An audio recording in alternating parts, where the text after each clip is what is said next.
ABC 25 and Nexstar present a D-Day documentary, and Warren Korf is our news director here to talk about this. And of course, we've had conversations about it in the newsroom for a while. And so give us the backstory, if you will, of why the organization has presented this important story again. Right. Well, June the 6th is the 80th anniversary of D-Day. Obviously, as it says, the greatest victory, considered one of the greatest military maneuvers in history. And so as a part of the 80th anniversary for D-Day, our parent company Nexstar put together a documentary on D-Day. They went back to Normandy. They talked with people. Not a whole lot of survivors of D-Day left, but they found a few of them, and they talked with them. And then there are a bunch of other stories, and they put it together in a documentary form. And so our parent company Nexstar sent that out. We're actually going to air it on the air next week as well. But they've also encouraged us to take this out and do some outreach to school groups, military groups, things like that. And here in Evansville, we thought we have a great connection with the LST that was at D-Day. And so we called up the people from the LST and said, hey, we'd like to do this.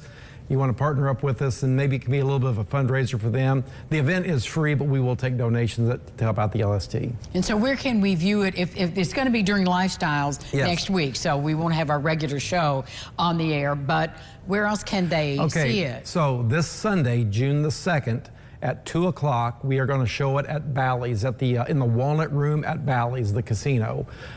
So you go there. We're going to start at 2 o'clock. It takes not quite an hour to get through the entire documentary, and that's the pre-screening. Then we will also air it June the 5th, which is D-Day Eve, so to speak. June the 5th, it will air from 11 o'clock to 12 o'clock right here on ABC 25. And then that evening, we will air it from 5 to 6 p.m. on CW7. So those are the three places you can see it. Well, you know, it's such an important part of our history, but very distant too, as you mentioned. Most of those soldiers who were there, who survived that, are gone to keep that history alive. Well, some of the people they talked to, I remember the one guy is 100 years old, and another guy is 101, and that's pretty much the average age. If you fought in World War II and you're still around, if you're not 100, you're knocking on that door, if not a little bit more than that. So there's not a whole lot of these people around, and we did something big for the 70th anniversary, or 75th anniversary. 80th isn't usually one of those anniversaries that you celebrate, but you know, with the situation we have now, you know, the 85th anniversary, I'm sure there are going to be a lot fewer World War II veterans around, and even beyond that. And of course, this movie isn't just for the World War II veterans to come out and enjoy. We want everybody to come out and see it. For, let's say, educational institutions or organizations, how can they get their hands on this video and show it maybe for their schools? Or they would need to contact us for sure. You know, I think this is something that we eventually down the road may put on our website. That's kind of still yet to be determined, but we may end up putting that on our website. But if somebody would like to see this documentary, like you say, schools, and show it to the kids, give us a call, and we'll see what we can do for them. But well, it could launch some important discussions. It could.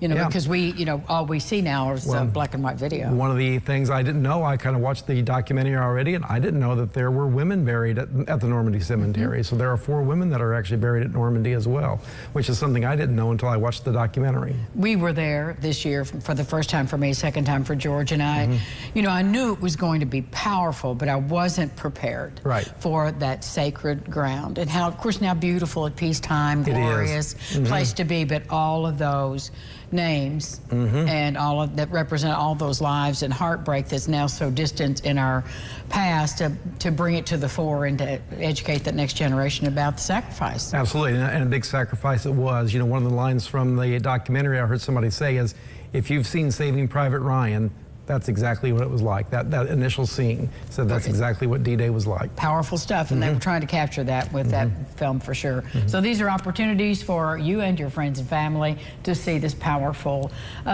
piece of history for us. Thank you, Warren. Thank you. More Lifestyles. We're going to dance with Mackenzie Hart in just a minute.